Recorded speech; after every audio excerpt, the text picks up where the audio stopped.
Bien, vamos a un tema que se ha tomado la agenda. La Municipalidad de Providencia presentó una querella en contra de los responsables del ataque que sufrió el director del Liceo José Victorino Lastarria el pasado 23 de mayo, cuando fue rociado con benzina al interior del establecimiento educacional. Queremos conversar más sobre este caso, sobre la violencia en general en los colegios también. Nos acompaña para esto el superintendente de Educación, Mauricio Farías. Muchísimas gracias, superintendente, por estar con nosotros y bienvenido. Bienvenido. Muchas gracias, buenos días Carla, Davor, a todos los telespectadores también. Bueno, vamos a conversar de la violencia en general de los colegios que ha sido repetitiva en el país, pero en este caso puntual, la forma en que ha reaccionado Providencia, el ir a la justicia, el presentar una querella, ¿es el modo que deben seguir todos los colegios o no? Mira, aquí hay un reglamento, hay una normativa. Cuando esto sucede, sobre todo cuando hay sospechas de delito, los establecimientos deben denunciar a policía, a carabinero o a la fiscalía. Tienen la obligación de hacerlo dentro de 24 horas de ocurrido el Aquí pasó casi un mes, en este caso. No, pero esto se hizo a tiempo. Lo que tenemos entendido es que hubo una denuncia a carabineros. Nosotros también hemos ingresado una denuncia de oficio, estamos fiscalizando también, pero entendemos que esto se hizo a tiempo. Estamos en el proceso de la fiscalización. Ya, frente a este mismo caso, aquí son dos canales o dos vías distintas, porque aquí estamos viendo que esto se va a la justicia cuando se presenta una querella, porque probablemente raya en un hecho que puede ser delictual.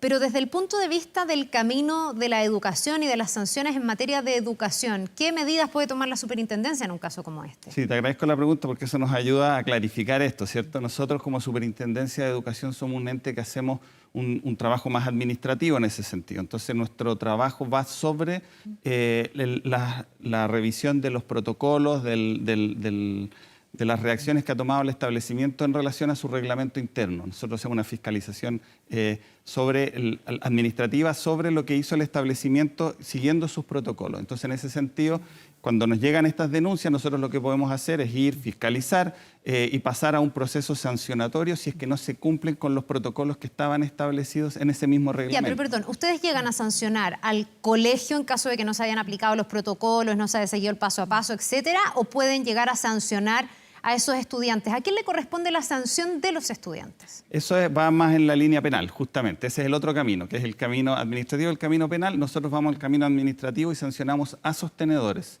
Ya, digamos en este caso, a la municipalidad, podría ser al Departamento de Educación Municipal o Corporación, según corresponda.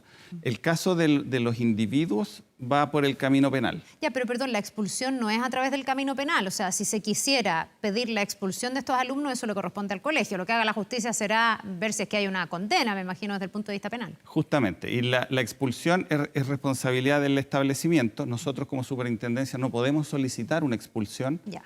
Pero sí el establecimiento puede ejercerla y nosotros lo que verificamos es que estas expulsiones, que tienen que ser informadas también a la superintendencia, hayan seguido el debido proceso, hayan seguido el protocolo también y tengan este debido proceso que permita a las partes también expresar sus puntos de vista. Este año ha sido bien mediático en términos de convivencia. Lo de Providencia es un caso, hemos tenido el de Lota y también en otros países, principalmente en el norte. Desde la superintendencia tienen muchos casos consignados porque de pronto, claro, los medios de comunicación aparece lo más grave, pero lo que no se ve, ¿qué tan repetido es a lo largo del país? Mira, en general el nivel de denuncias de este año ha estado similar al del año anterior.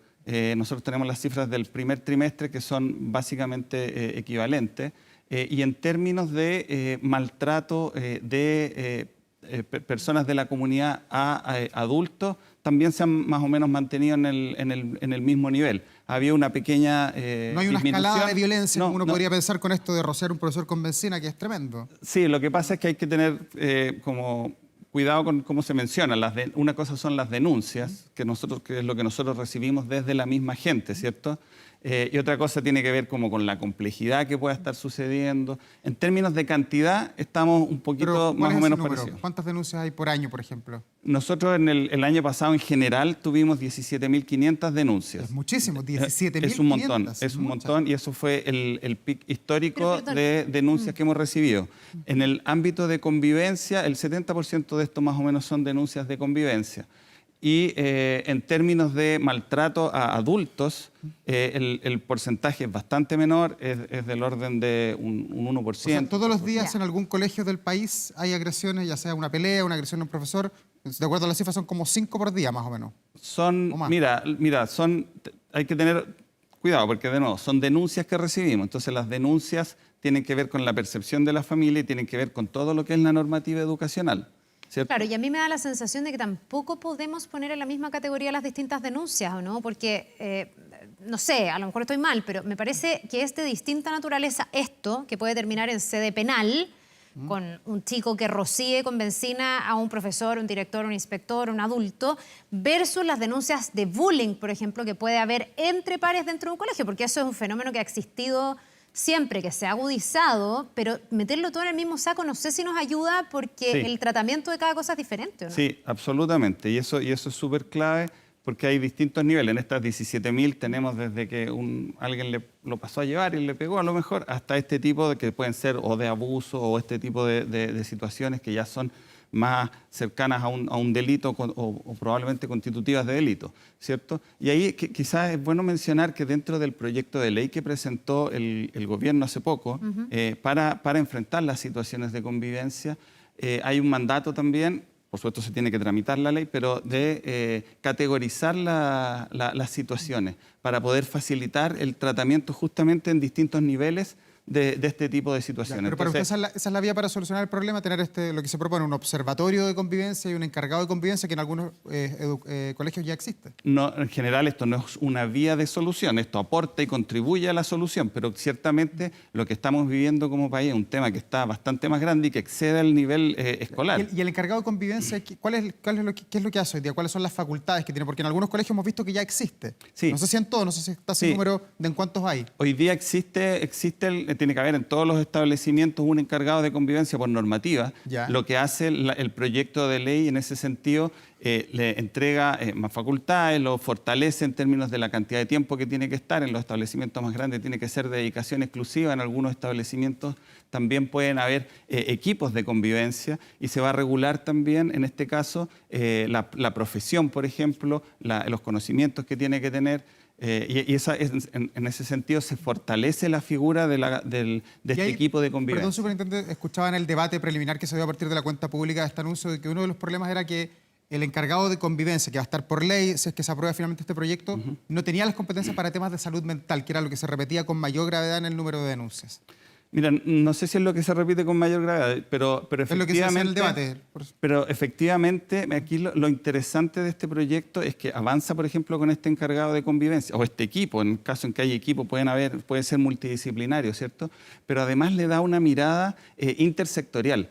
Entonces, lo que obliga a este proyecto de ley también es que, sobre todo las situaciones más complejas como esta que estamos viviendo, podamos darle una mirada más transversal que tenga que ver con el ámbito del delito, que tenga que ver con el ámbito de la salud, que tenga que ver con el ámbito de la educación. Esas son las situaciones más complejas, ¿cierto? En las más sencillas, por supuesto, será el mismo establecimiento el que pueda enfrentarlas.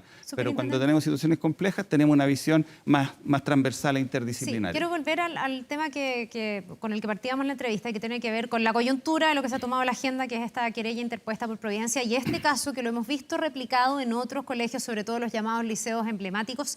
Hoy día, la normativa le permite a un colegio expulsar a un alumno por este grado de violencia, y esas expulsiones, si es que se ejecutan, son efectivas, porque también se ha dicho que se aplica casi nada a la ley Aula Segura, que entiendo que contempla estos casos, pero muchas veces eso después se discute, y yo no sé, la superintendencia, cuántas veces revierte esa medida, porque la queja muchas veces de los directores es que tienen poco que hacer frente a los estudiantes que están siendo violentos dentro de los colegios. No sé si ustedes tienen esa misma sensación, percepción, o si efectivamente hay herramientas para erradicar la violencia. Sí, mira, primero decir que las expulsiones se permiten de antes de la ley Aula Segura, siempre se han permitido, y la ley lo que hace es que entrega más causales para la expulsión. También agrega lo que son las medidas cautelares, que permite, por ejemplo, cuando hay un caso muy violento como este, suspender inmediatamente al estudiante y después hacer el proceso, el debido proceso, ¿cierto?, para poder hacer el proceso de expulsión. Y la ley permite la expulsión o la cancelación de matrícula.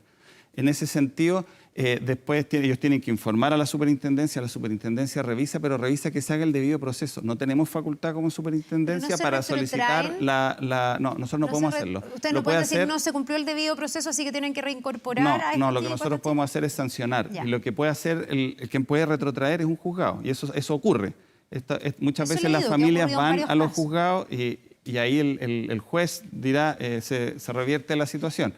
No siempre, pero ocurre. Y perdón, otra cosa que también me imagino tiene que ver con cómo quedó implementada la ley. Hoy día cuando un colegio recibe a un chico que postula a través del SAE, porque esta es la discusión que instaló la alcaldesa Matei, ¿se sabe por qué ese niño está llegando al colegio y de dónde proviene? Porque la alcaldesa dice, estamos aburridos de que a través de la tómbola, que se ha dicho eternamente que no es una tómbola, que es un algoritmo, que tiene criterios, pero a través del sistema de admisión escolar, dice ella, nos han mandado niños que vienen con un historial complejo y nosotros ni siquiera lo sabemos. ¿Eso realmente pasa? Mira, ese es un tema que corresponde más al Ministerio de Educación, no es un tema, nosotros no vemos el SAE.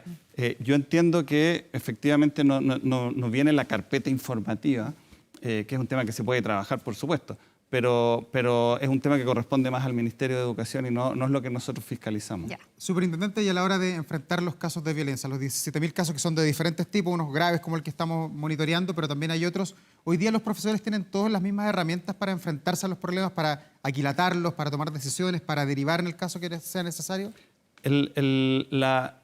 La obligación y quien debe tomar, en este caso, la situación es el equipo directivo, el sostenedor también. Y ellos tienen estos protocolos de actuación donde tiene que estar definido, eso lo mandata hoy día la normativa, dentro de su reglamento interno, el quién va a intervenir, cómo se va a intervenir, cuáles son los pasos, qué se puede hacer, cuáles son las posibles sanciones. Para entender el proceso, ¿la denuncia se hace primeramente en el colegio? ¿Me está pasando esto? ¿Me hacen bullying? ¿O la gente va a la superintendencia y se salta todos los caminos internos? Esa es una buena pregunta. Sí. Hoy día puede pasar de las dos maneras. Ya. Puede pasar que van directamente al establecimiento o algunos que van directamente a la superintendencia. Porque no confían en la institucionalidad. Claro, y bueno, y hay una parte del proyecto de ley lo que hace también al poder como estratificar las situaciones, lo que está diciendo es que las menos complejas tienen que ser resueltas en los establecimientos, no ir directamente a la superintendencia, porque al final lo que está pasando es que son situaciones que son a veces bien simples y llegan a la superintendencia y se abre un proceso de denuncia, que es un proceso largo, más administrativo, más complejo. Entonces esta ley lo que hace es que facilita que las situaciones más simples se resuelvan directamente en el establecimiento. Y puedo agregar una cosa más, que lo otro que se está potenciando mucho en el proyecto de ley es lo que llamamos la gestión colaborativa de conflictos, que busca tratar de solucionar inmediatamente, apenas se ocurre el hecho, cuando llega a la superintendencia o en el establecimiento, y vamos a tener que capacitar a los establecimientos a que puedan resolver de manera colaborativa, tratando de que esto se resuelva bien y no llegar a una denuncia, que de nuevo tiene un proceso bastante más pesado, más largo y puede llegar a sanciones. Ahora, yo tengo la impresión, no sé, a lo mejor no es así, pero que muchas veces la denuncia que llega es que yo tengo un hijo o una hija que está siendo agredido, por ejemplo, que sufre bullying, que lo levanté en el colegio, pero no estoy conforme como el colegio lo ha ido manejando, ¿no? Muchas personas llegan a la superintendencia, muchos apoderados, porque dentro del colegio o no han tenido la acogida o la han tenido, pero en plazos que a una mamá, un papá cuyo hijo está siendo agredido, en el fondo no pueden ser extensos, son mucho más urgentes, tal vez que lo que el protocolo y el paso a paso del colegio puede señalar. Sí, ahí hay distintas razones. Efectivamente hay casos en que no han sido acogidos, hay casos en que han sido maltratados o en donde no se ha tratado bien el proceso, no se ha hecho bien los pasos. Hay otros casos en que también llegan porque tienen expectativas de que haya una sanción mucho más dura y mucho más fuerte y quizás incluso las penas del infierno por estas situaciones. Entonces ahí también hay de todo un poco. Y en algunos casos... entonces, claro, corresponde la fiscalización y la sanción. En otros casos, más bien, lo que queremos es que se resuelva lo antes posible en el establecimiento. Ya. Mauricio, superintendente, ¿podemos descomponer esa cifra que usted nos decía de los 17.000 denuncias? ¿Se da más esto en el ciclo básico, en el ciclo medio? ¿Hay alguna región o ciudad que se repita con mayor casuística que otra? Sí, mira, es bien interesante porque uno tendería a pensar que se dan más en el ciclo medio y la verdad es que en el segundo nivel de educación básica hay un nivel bastante alto también de denuncia. ¿Pero de bullying o de otro tipo de cosas? De ambas, ya. O sea, de todas, pero también a nivel de convivencia. Se dan, por supuesto, en la educación media, pero uno esperaría que hubiera más en la educación media y en realidad no, es más en el segundo ciclo básico. También los niveles séptimo y octavo, ustedes saben, son niveles donde las chicas están cambiando, nivel ya preadolescencia. Entonces es un tema que también ahí nos llama la atención eso en las cifras. ¿Y hay colegios que se repitan? Porque aquí tenemos el caso de Las Tarres, pero hay algunos que siempre están en la lista que sean tenemos justamente de situaciones y establecimientos donde hay mayor frecuencia y estamos justamente haciendo esos análisis porque efectivamente hay establecimientos donde no tenemos nada Claro. Y hay establecimientos donde tenemos mucho. Entonces llama la atención tanto el primero como el segundo. Claro. Cuando no hay nada también puede ser porque hayan quizás culturas más de mantenerlo dentro, de no, y claro, y de no denunciar también. Bien, pues vamos a seguir viendo, ojalá que con este proyecto de ley que se está proponiendo se puedan tener más herramientas para poder ir erradicando la violencia en los colegios, que ha sido un grave problema que nos aqueja en el último tiempo sobre todo. Muchas gracias al Superintendente de Educación, Mauricio Farías, por habernos acompañado. Muchas gracias. Muchas gracias y invitar también porque este es un tema que es un tema país, entonces es un tema que efectivamente hay que discutir mucho más, buscar soluciones, un tema que supera el nivel escolar y que tenemos que enfrentar todos como sociedad. La casa, la familia, tiene mucho que decir en esto. Que le vaya muy bien. Muchas gracias por la entrevista, que esté muy bien. Buen día.